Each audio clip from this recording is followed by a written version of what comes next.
Welcome back to Science Online Class. I am your science teacher, Mr. C.P. Barrett, and together we will see the next part of your next chapter, that is the chapter number 4, sorting the material into groups. You can see what I have written on the top side of the board. Chapter number 4, sorting the material into groups, and this is our lecture number 2.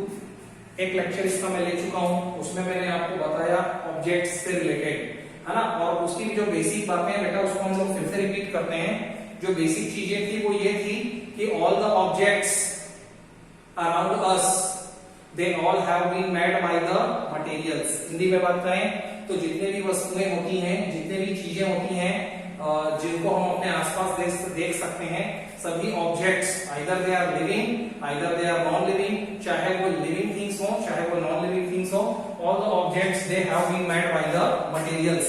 Her object, हर वस्तु, हर एक चीज किसी न किसी material से मिलकर के बनी हुई है। आप देख सकते हैं बेटा, you can see so many objects have been made by the wood. आप अपने आसपास देखेंगे तो बहुत सारे ऑब्जेक्ट्स आपको किससे बने हुए नजर आते हैं? लकड़ी से बने हुए नजर आते हैं। फॉर एग्जाम्पल टॉयज, कुछ टॉयज हो सकते हैं जो लकड़ी से बने हों। For example chairs, for example आप स्कूल पे आते हैं तो आपने देखा होगा जो आपकी टेबल होती है और जो आपका क्या होता है, एक तो टेबल होती है और एक बैठने की टेबल होती है और एक वो होता है, वो किससे बनती है? वुड से बनती है।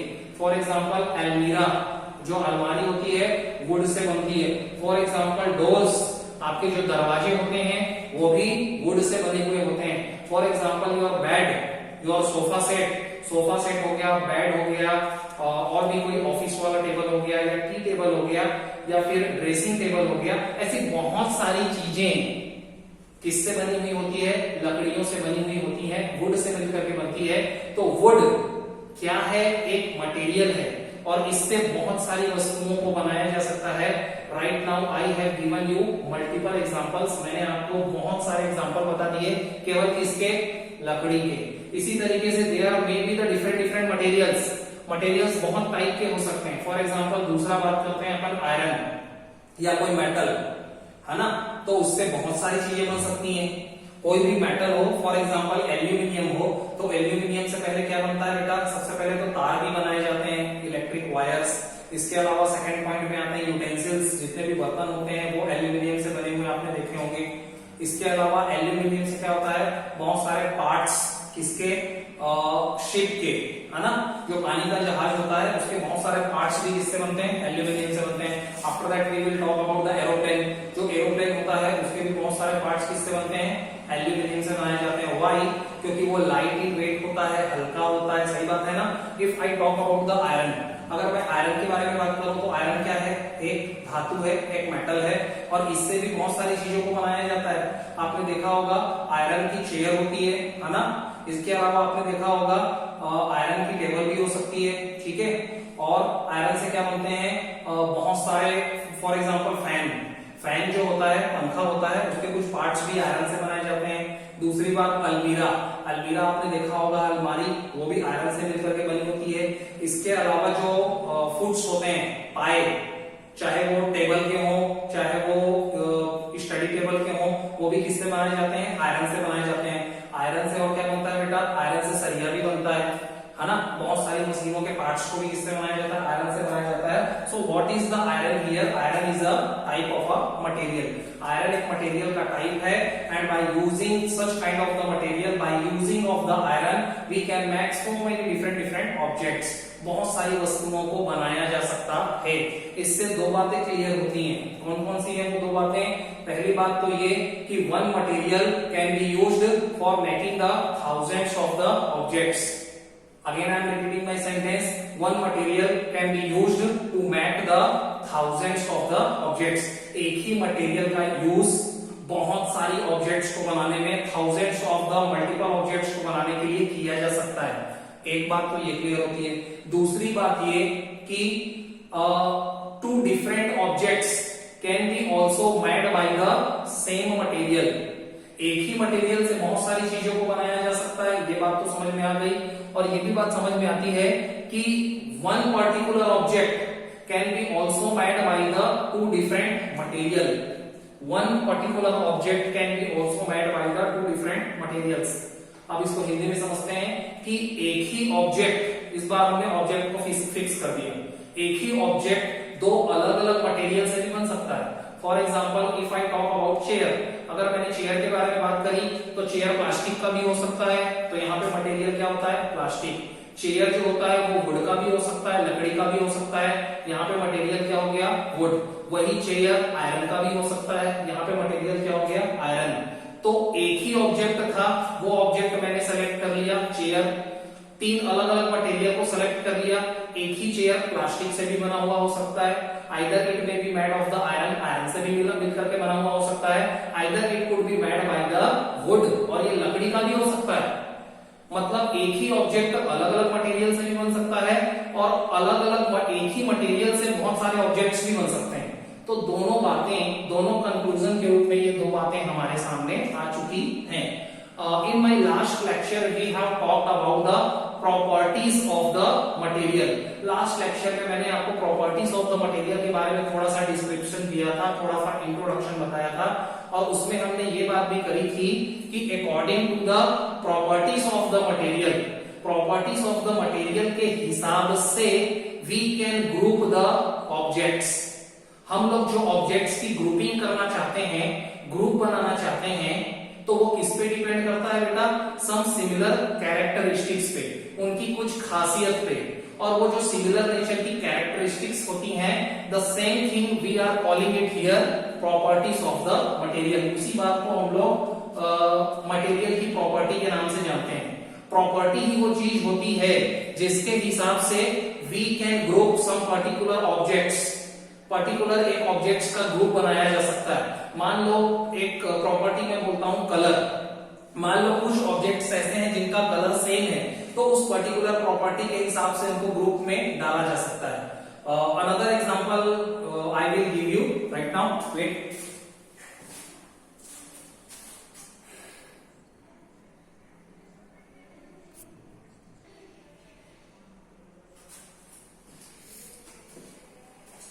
okay, so all the things which I were discussing with you right now, ये सारी चीजें फर्स्ट लेक्चर में अपन बात कर चुके थे.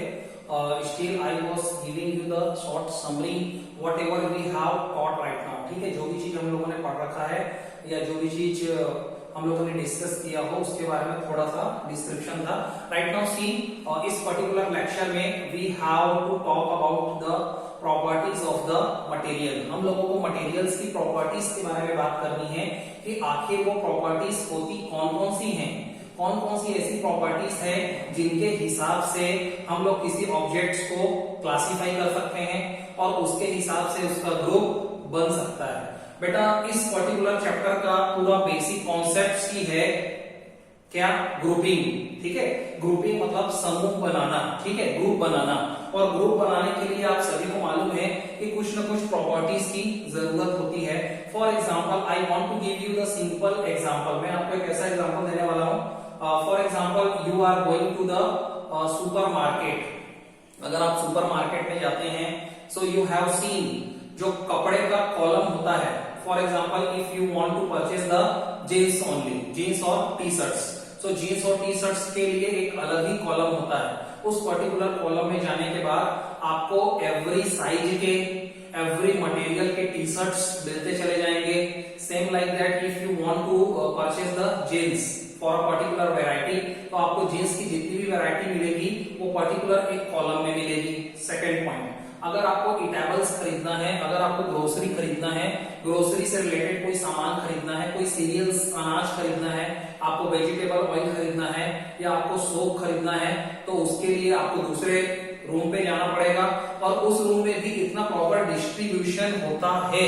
आप ये इमेजिन करें कि अगर आपको सोप परचेस करना है, ठीक है, अगर आपको बाथिंग सोप परचेस करना है, तो बाथिंग सोप का एक पर्टिकुलर कॉलम बना होगा, गैलरी बनी होगी, और आपको अलग अलग वेराइटीज के सारे साबुन दिखने लग जाएंगे. ठीक है, और उसमें आपको रेंज भी आप देख सकते हैं, जितने ब्रांडेड सोप्स होते हैं वो भी अवेलेबल हैं, मीडियम रेट के जो सोप्स होते हैं वो भी अवेलेबल होते हैं, उसका प्राइस वहां पे डिफाइन होता है, उसमें जो ऑफर चल रहा है, डिस्काउंट चल रहा है, वो भी उसमें डिफाइन होता है, और फिर एक पूरी की पूरी गैलरी बनी होती है जिसमें आप राउंड लेते चले जाते हैं, और किसी भी प्रकार का आपको सोप खरीदना हो, फॉर एग्जांपल बाथिंग सोप, आप वहां से परचेस कर सकते हैं। सेम लाइक दैट, अगर आपको टूथपेस्ट खरीदना है तो एक गैलरी टूथपेस्ट की है, wherever all the companies toothpaste are available.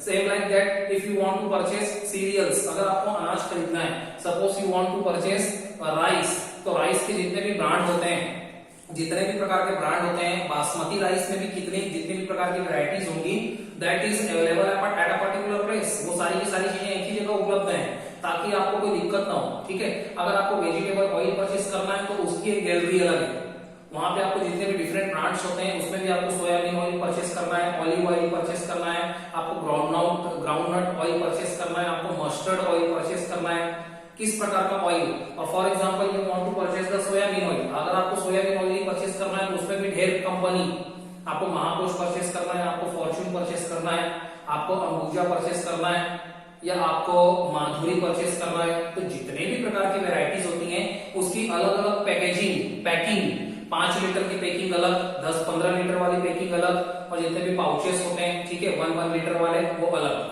तो इस प्रकार का डिस्ट्रीब्यूशन इसलिए किया जाता है to make the things easier, ताकि किसी भी कस्टमर को किसी भी प्रकार की असुविधा, अनकंफर्टेबिलिटी ना हो।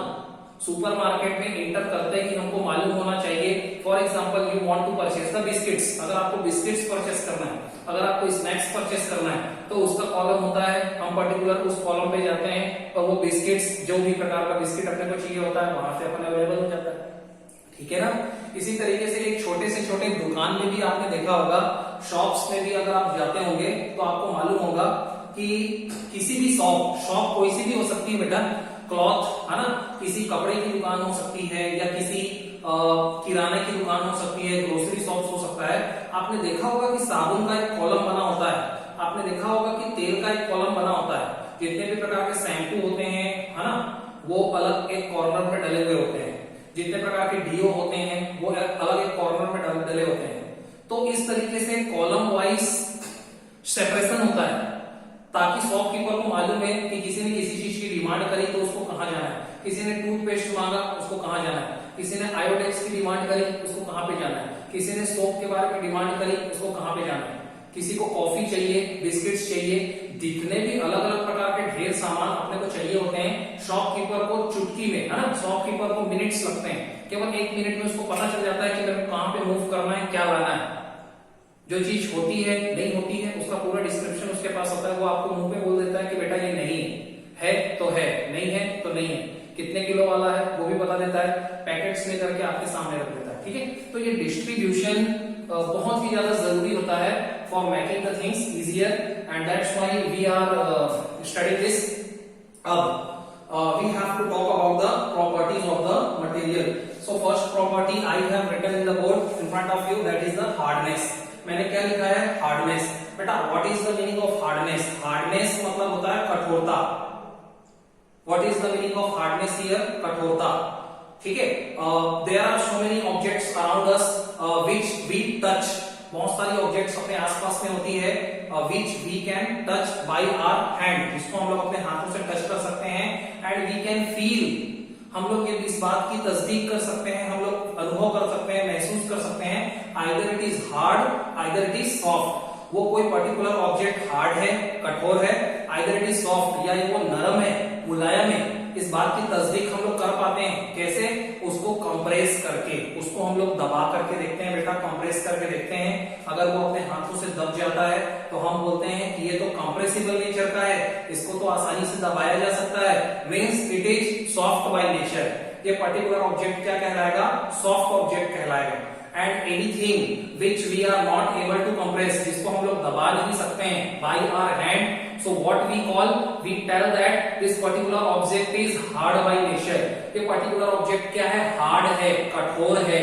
Same thing I have written here, some materials are hard to compress, कुछ मटेरियल्स ऐसे होते हैं जो हार्ड होते हैं, कंप्रेस कर रहे हैं, this property is known as the hardness. Right now see, इसका क्लासिफिकेशन 2 टाइप्स में होता है, एक तो होते हैं हार्ड मटेरियल्स, दूसरे होते हैं सॉफ्ट मटेरियल्स। ठीक है, मटेरियल्स की जगह आप ऑब्जेक्ट्स भी लिख सकते हैं, no problem. Soft objects, hard objects, ठीक है। The materials which are difficult to compress, ये डेफिनेशन मैंने लिख रखा है। The materials which are difficult to compress, difficult मतलब कठिन, ऐसे मटेरियल जिनको की कंप्रेस करना डिफिकल्ट होता है या उनको कंप्रेस करने में कंप्रेस नहीं किया जा सकता, ठीक है, are called the hard materials, उनको हार्ड मटेरियल्स कहा जाता है।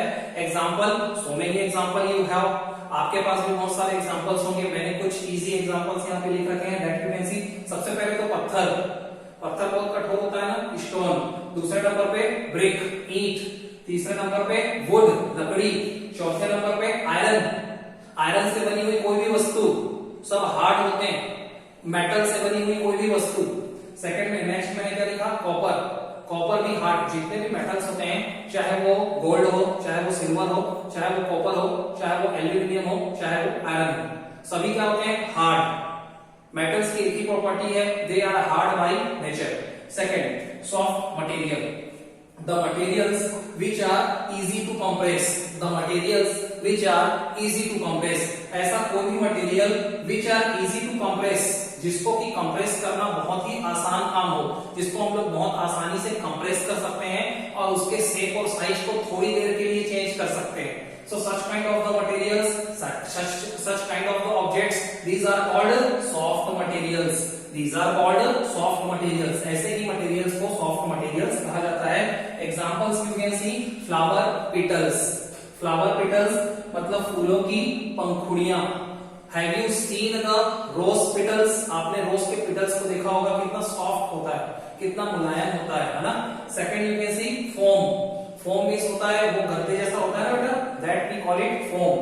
Third is the sponge, sponge का टुकड़ा आप लेकर के देखना, उसको कंप्रेस करके देखना, बिल्कुल कंप्रेस हो जाता है बहुत ही आसानी से। नेक्स्ट वन, रबर, रबर को आप टच करके देखना, वो आपको सॉफ्ट लगेगा। सेम लाइक दैट कैंडल, है ना, कैंडल होता कठोर जरूर है लेकिन उसको आप बहुत ही आसानी से कंप्रेस कर सकते हैं, ठीक है। So this some of the examples of the soft material I have written here, आपको मैंने समझा दिया, पढ़ा दिया। अब नेक्स्ट इंपॉर्टेंट नोट लिखा हुआ है, ये नोट क्या लिखा हुआ है, ये इंपॉर्टेंट है यहाँ पे। Objects can be also grouped according to their hardness.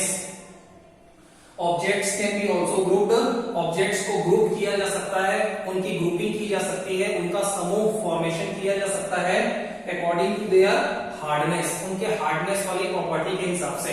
कि कोई भी मटेरियल ज्यादा हार्ड है, मतलब जितने भी हार्ड मटेरियल है उनका एक ग्रुप फॉर्मेशन किया जा सकता है, जितने भी सॉफ्ट मटेरियल्स हैं उनका ग्रुप फॉर्मेशन किया जा सकता है। Means hardness is the property of the material, hardness material की उस प्रॉपर्टी का नाम है बाय विच, जिसके हिसाब से we can group the different objects, हम लोग अलग अलग ऑब्जेक्ट्स को ग्रुप में डिवाइड कर सकते हैं। That was the overall thing. Next property जिसके बारे में हम लोग बात करने वाले हैं, and again it is the property of the material. ये सभी मटेरियल्स के बारे में अपन बात कर रहे हैं, मटेरियल्स की जो खासियत होती है, विशेषताएं होती हैं, प्रॉपर्टीज होती है, क्वालिटीज होती हैं, उसके बारे में बातें हो रही हैं। लुक हियर, मैग्नेटिक और नॉन मैग्नेटिक। मैग्नेटिक कहने का मतलब हम सभी को समझ में आता है, related to the magnet. Non magnetic कहने का मतलब जिसके पास मैग्नेटिक वाली प्रॉपर्टी ना हो। अब what is the meaning of magnetic और नॉन मैग्नेटिक, इस चीज को अपन समझते हैं by the simple example. Right now see, I think we all have used magnet, हम सभी ने मैग्नेट का यूज कर रखा है।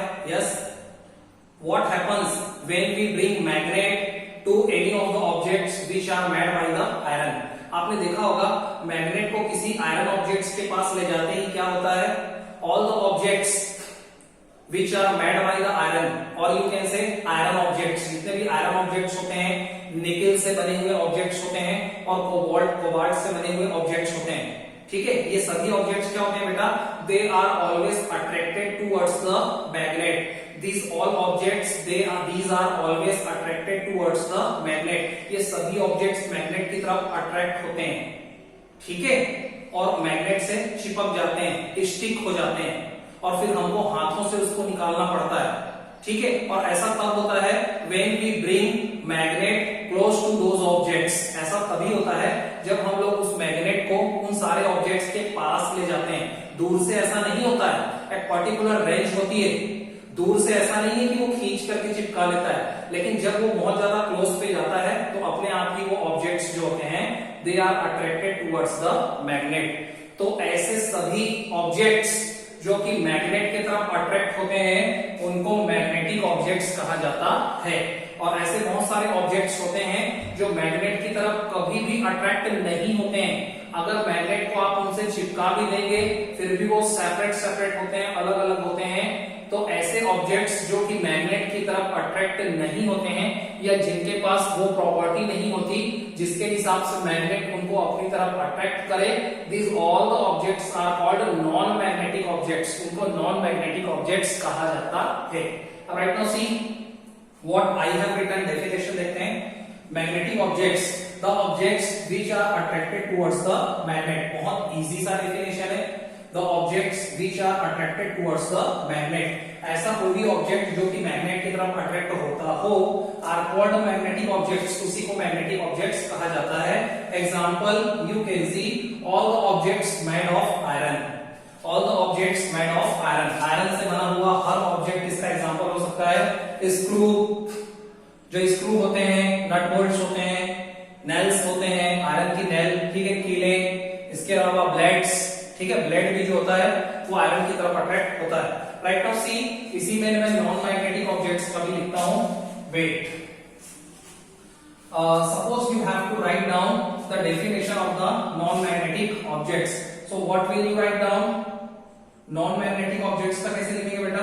Look here, non magnetic objects, What should we write down? क्या लिखना चाहिए? नॉन मैग्नेटिक ऑब्जेक्ट्स को बस सेम डेफिनेशन नॉट लगा के लिख देते हैं, बहुत ही easy. The objects, look here, the objects which are not, the objects which are not attracted towards the magnet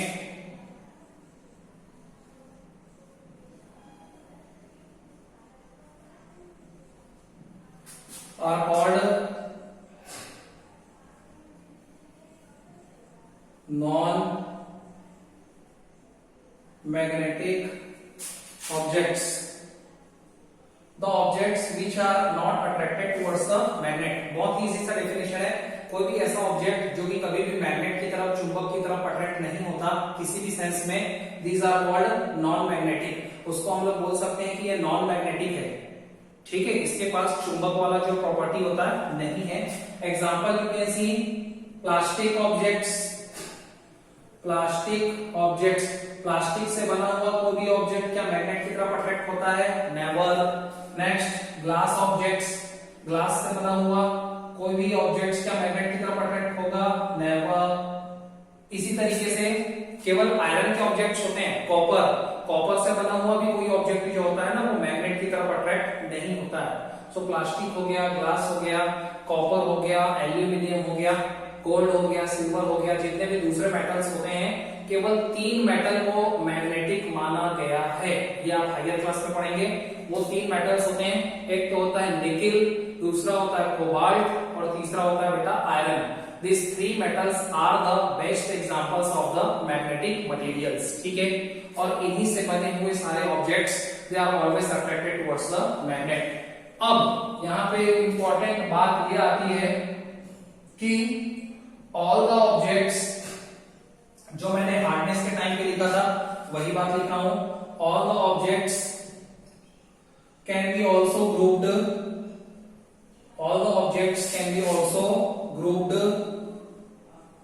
according